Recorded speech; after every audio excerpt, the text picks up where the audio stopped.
Olá, meu nome é Paulo Marçaioli, eu sou autor do blog Esperando Paulo, que é o espaço onde eu publico resenhas e artigos de literatura, de história do Brasil, de política, sempre com viés nacionalista e anti-imperialista. E hoje eu vou falar um pouco para vocês sobre o livro Populações Meridionais do Brasil, do Oliveira Viana. É um grande historiador aí que tem uma importância decisiva aí no desenvolvimento das histórias, das ideias no Brasil, né? Ele foi um dos precursores aí de uma orientação dos estudos da história do Brasil que vai além do positivismo, né, daquela visão mais tradicional.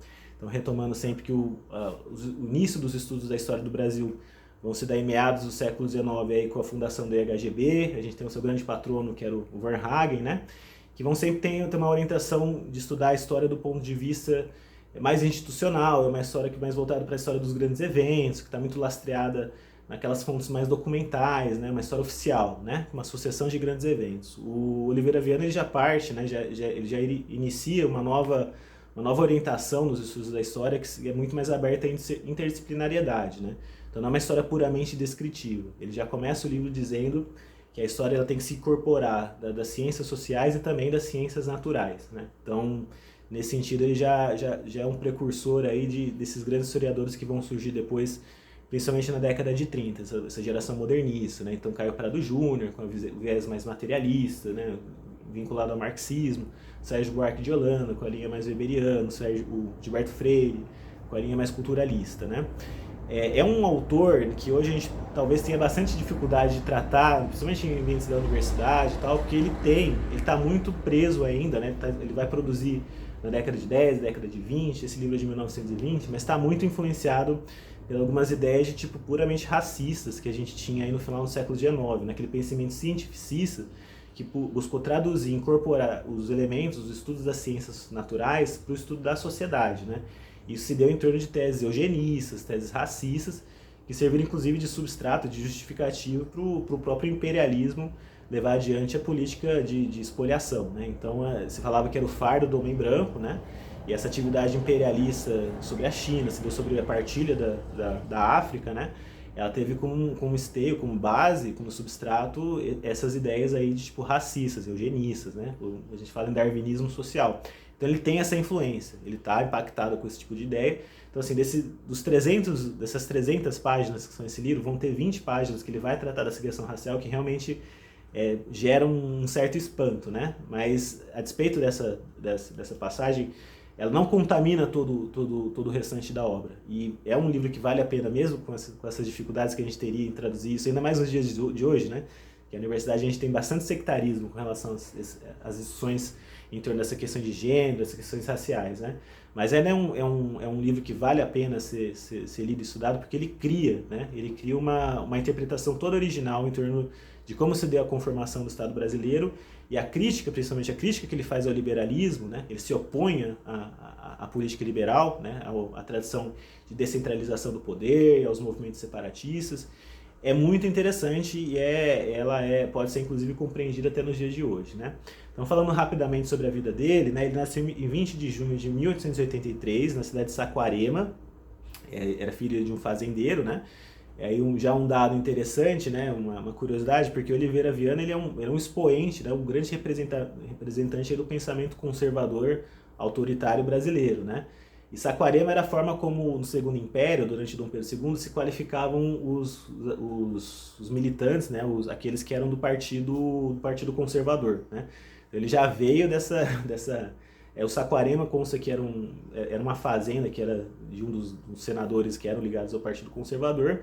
Então ele já nasceu nessa região e ele carrega esse espectro político do conservadorismo autoritário, né, e antiliberal, né, que vai se expressar bastante na figura do Getúlio Vargas, né. Em 1905 ele conclui a faculdade de Direito, né, alguns anos depois ele vai virar professor de Direito na área de Direito do Trabalho. Ele começa no Rio de Janeiro, tudo isso no Rio, né? Ele estudou no Colégio Dom Pedro II, depois ele vai fazer a faculdade de Direito no Rio. Ele vai começar a contribuir com a imprensa do Rio de Janeiro, né? Ele vai travar relação com algumas pessoas, alguns intelectuais, especialmente Alberto Torres, que é uma pessoa que vai influenciar bastante ele, né? Ao ponto de depois da vitória aí do movimento de 1930, a Revolução de 1930, quando o Vargas ele é alçado ao poder, né? O Oliveira Viana ele trabalha como consultor do Ministério da Justiça, já na condição de professor de Direito do Trabalho na Universidade de Direito, na Faculdade de Direito do Rio de Janeiro, né? Então ele já começa a prestar esse trabalho de consultoria. Ele foi, de fato, um dos precursores, né, da legislação trabalhista, que em 43 ia da enseja CLT, né? Então ele chegou durante a Era Vargas, inclusive nesse período de 30 a 45, ser convidado pelo próprio Getúlio para assumir um cargo de ministro do Supremo Tribunal Federal, mas ele não aceita, justamente porque demandaria dele muito estudo, né, uma reflexão, e ele queria voltar seus estudos para a história do Brasil. Aí, em contrapartida, para não renunciar a essa atividade intelectual, ele aceita um cargo um pouco menos importante, como ministro do Tribunal de Contas. Em 1940 ele vai trabalhar como ministro do Tribunal de Contas da União até o resto da vida, mas dedicando, não advogou, né? A vida dele, a maior parte dele foi estudando a questão nacional, né? A importância dele, então, se dá em torno justamente de você pensar. Ele vai ser um dos pioneiros, né, de pensar a história do Brasil para além dessa orientação positivista, puramente descritiva, né? E ele vai criar uma interpretação muito específica do que é a questão nacional. Em primeiro lugar, ele já vai se diferenciando um pouco do senso comum, né, que pensa o Brasil, aí, o brasileiro, como um povo unitário, né? E, de fato, se a gente levar em consideração a grande extensão territorial do país, né, e a gente tem uma mesma língua, né, compartilhamos uma série de crenças, de culturas que são muito semelhantes, assim, para um vasto território, né? Se a gente pega o território do Brasil, a gente coloca ele na Europa, você vai ver uma míriade de culturas, de línguas, de religiões, né? Então a gente tem uma certa homogeneidade, mas ainda assim ele vai dividir o Brasil em 3 grandes civilizações, né? A civilização gaúcha, né? Os pampas, né? Muito associada aí à atividade da pecuária, através também de a constituição de clãs familiares, né? Que tem uma situação muito relacionada com disputa de território, né? Então a gente está numa zona também de disputa territorial com o território aí da colônia espanhola, né? Então esse seria uma das civilizações que compõe o Brasil, né? A outra seria o sertão, o sertanejo, né? Que aí tem toda também essa situação da ocupação territorial através da pecuária, mas aí tem alguns elementos culturais bastante específicos, né? Tem muito daquela questão do messianismo religioso, né? O banditismo social, o cangaço, né? Então a gente teria essa civilização, e uma civilização que ela é mais preponderante, que ela é mais decisiva, né? Que é ela que vai ser inclusive o eixo das preocupações dele, que é a população, essa população meridional, que ele chama também dos matutos, né? Que basicamente está conformada na população que hoje compõe o território do Rio de Janeiro, São Paulo e Minas Gerais, né? Então, ainda que a gente possa discutir, né, possa ser controvertido realmente se essas populações meridionais elas são mais importantes do que elas são as outras populações, os sertanejos e os gaúchos, né? O fato é que, de fato, primeiro, é a região do país onde se congrega a maior parte da população, né? Indiscutivelmente, o poder político e econômico do país, né, está concentrado em São Paulo, Rio, cultural também, né? São Paulo, Rio, Minas Gerais são os estados políticos da federação mais importante, né? E para Oliveira Viana foi o eixo, né, a civilização que acabou ganhando uma preponderância, né, na conformação da história brasileira, né? Então ele vai pensar essa questão da população meridional tendo como eixo o problema das grandes propriedades de terra, né? Então, nesse sentido, o marxismo ele sempre vai se basear muito nessa questão também o Caio Prado Júnior ficou bastante conhecida o conceito que ele vai falar de colônia de exportação, colônia de povoamento, mas sempre muito centrado na questão econômica, né? De uma certa maneira, o Oliveira Viana ele vai reproduzir isso, né? Só que mais voltado para a questão da sociedade. Então, obviamente, a questão econômica ela foi determinante para consolidar a preponderância do eixo aí centro-sul, né, no desenvolvimento da história do Brasil, né? Se inicialmente a gente teve os engenhos de açúcar no Nordeste, né, a partir do ciclo da mineração no século XVIII, aí depois a vinda da família real para o Brasil, 1808, né, a transferência da sede para o Rio de Janeiro. Antes mesmo disso, já havia sido transferida a sede do Império Português, né, da colônia do Brasil, a sede de Salvador para o Rio de Janeiro, né? Então, a gente tem essa situação e também a situação do café, né? Então, são os elementos econômicos que criaram as condições para você ter essa hegemonia dessa região centro-sul, né? E para o Oliveira Lima, essa hegemonia da população meridional, ela se dá em torno desses grandes potentados rurais. Então, são os latifundiários, né? Então, nesse sentido, remete um pouco também à explicação do Caio Prado Júnior, né? São os grandes proprietários fundiários que vão dar o alicerce para construir o que seria depois as instituições políticas brasileiras, né? E o que caracteriza, o que diferencia, o que particulariza essa constituição dessa sociabilidade brasileira baseada nesses clãs, nesses grandes potentados rurais, né? Então, um elemento que é importante é que a gente está tratando de uma vastidão territorial muito grande, né? Então, basicamente o início dessa população meridional, né? Os elementos mais remotos de quando se deu essa população se deu através dos sertanistas, os bandeirantes, né? Que partem de São Paulo e começam a fazer uma grande expansão territorial, né? Avançando as fronteiras dos limites geográficos territoriais do país, primeiro ao sul, né, distribuindo as missões para fazer essa atividade de captura dos índios, escravizar os índios. Então eles foram conquistaram o território do Paraná, depois Santa Catarina, foram até o Rio Grande do Sul. Aí depois abre um novo ciclo da mineração e o bandeirantismo ele passa a se direcionar para essas expedições em busca do ouro. Então eles sobem, né, sobem depois para a região de Minas, para o norte, Goiás, ao ponto aí do Raposo Tavares chegar à loucura aí de sair de São Paulo e ir até o Peru, né, numa marcha. Então é uma grande expansão que vai fazer com que esses núcleos, né, esses núcleos bandeirantes, eles primeiro vão construir um curral, né, aí esse curral depois ele vai virar uma vila, depois ele vai virar uma fazenda, vai virar um engenho, vai virar um povoado. Então é uma mesma semente que parte de São Paulo, né, dessas regiões desses sertanistas, e ela vai se reproduzindo por todo o país, né. Então aí vai constituindo uma homogeneidade que vai configurando essa fisionomia dessa população meridional, né. E ela se dá em torno dessas fazendas. Essas fazendas, elas têm uma natureza autárquica, elas têm uma natureza autossuficiente, né? Então, era comum na época da colônia, isso ele comenta num livro bem interessante, que o senhor de engenho, né, o latifundiário, o dono das fazendas de pecuária, de café em São Paulo, eles orgulhavam de dizer que assim, aqui a gente só precisa importar pólvora, sal, coisas mínimas, assim, a gente não precisa importar mais nada. Então, as próprias fazendas faziam, além da produção do açúcar, do café, faziam suas culturas de subsistência, né? Faziam os utensílios domésticos, né? As roupas, né? Então era só pólvora, questões muito específicas que não eram possíveis produzirem na fazenda, que eles importavam. Isso fazia com que eles tinham grande autonomia, eles gozavam de muita autonomia em relação primeiro aos centros comerciais que ficavam no litoral e também às autoridades régias, né?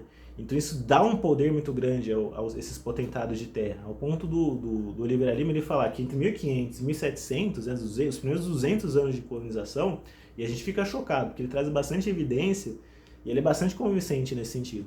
Que o Brasil vivia uma verdadeira anarquia de clãs, né? Eram clãs familiares, né? O grande proprietário de terra, ele se entrincheirava em torno de um conjunto de agregados, né? Porque a gente tinha os escravos, mas a gente esquece que tinha um conjunto de pessoas que eram pessoas pobres, né, mamelucos, negros, alforreados, tal, que eram quase pessoas desocupadas, que elas se constituíam como milícias desses clãs, desses potentados de terra. Depois eles foram engajados na atividade bandeirante, né, no sertanismo, e davam essa força militar. Então, esses clãs familiares, através dessas fazendas, eles se mobilizavam para fazer guerras entre eles mesmos, né? Isso no sul foi muito forte, mas os caudilhos eles guerreavam entre si e eles precisavam dessa reserva que se dava em torno desses agregados, né? Para também travar lutas contra os índios, né? Principalmente nos primeiros séculos da colonização, nos primeiros 100 anos que você tinha dessas tribos indígenas, e os quilombos também. Os quilombos constituíam também um risco para a fazenda, porque eles atacavam, eles faziam assaltos e tudo mais, né? Então essa situação dessas fazendas de natureza quase autárquica faz com que a relação do Estado, né, no Brasil apareça de forma muito diferente do que aconteceu na Europa, né? Então o liberalismo europeu ele é uma reação à preponderância do Estado. Ele sempre surge como esse movimento, é o Estado absolutista, com seus privilégios, né, que vai gerar um movimento que está consubstanciado aí na Revolução Francesa, para derrubar esse antigo regime, né, controlar o Estado, impor limites ao Estado. No Brasil isso não existe. No Brasil, né, nesses primeiros anos de colonização, o Estado ele assiste como espectador esse predomínio político dos agregados, dos potentados de terra, dessa aristocracia rural. Então daí a gente já começa a ver a dificuldade de aclimatar, de incorporar, de introduzir sistemas políticos, filosóficos, né, institucionais europeus à realidade brasileira, né? Esse é o grande ponto, acho que esse é o grande interesse nesse livro, né? É realmente como ele chama a atenção para o fato de que a gente tem uma especificidade muito grande em torno de como se deu essa estrutura social, como se constituiu o povo brasileiro. Ele vai falar muito da psicologia do brasileiro também, isso é muito interessante, né? O que diferencia o matuto do gaúcho e do sertanejo é um temperamento um pouco mais cândido, um pouco mais brando, né? Ele desenvolve essa situação que é muito interessante, né? Que vai, inclusive, facilitar, vai, na verdade, dificultar movimentos, por exemplo, que a gente teve na América Espanhola de fracionamento, de guerras civis, né? Então, um temperamento muito cordial, muito cândido, que está relacionado a essas populações meridionais. Então, isso tudo ele vai criar condições para que o Brasil tenha uma experiência muito específica da sua conformação, da sua história, da sua sociedade, dos seus estados, das suas instituições, né? Então, é um livro aí que realmente tem os seus problemas. Eu acho que aí a grande questão aí que a gente poderia ressaltar como parte negativa do livro são esses caguetes, essas referências aí à questão racial, né? Ele, de fato, ele é partidário aí de algumas teses aí que estão muito relacionadas a esse movimento racista aí do final do século XIX, mas ao mesmo tempo eu entendo que não contamina todo o conjunto da sua obra, né? Principalmente essa questão aí da importância dessa análise específica das especificidades da sociedade brasileira, da psicologia do brasileiro como condição para a gente pensar quais devem ser os arranjos institucionais políticos, né? A conclusão que ele vai chegar, né, nessa análise é que o Brasil precisa de um Estado que confronte tendências descentralizantes, tendências fragmentárias, né? Ele fala de um conceito de centrífuga, né? Forças centrífugas que dispersem a nação. Então ele acredita num Estado, um Estado que organize a sociedade, né? Aí a gente vê muito uma influência aí do varguismo, né? Do movimento aí do Estado Novo, mesmo depois da época da ditadura militar, um Estado aí empreendedor, um Estado que também tem um caráter moralizante, né? De uma certa maneira, isso aí já remete antes mesmo do Oliveira Viana, ao caudilismo, né? A uma tradição do positivismo, que vai pensar quase uma ditadura do Estado, né? Então, ele é parte dessa tradição, né? Então é isso, agradeço as pessoas que têm interesse em História do Brasil, gostaram desse vídeo, eu peço aí que vocês se inscrevam. Eu tenho aí outros vídeos aí sobre essa parte aí da História do Brasil. Tem um vídeo aí do Capistrano de Abreu, bem interessante, Oliveira Lima, que também é um outro historiador dessa época, do Oliveira Viana, né? E ficamos então na próxima.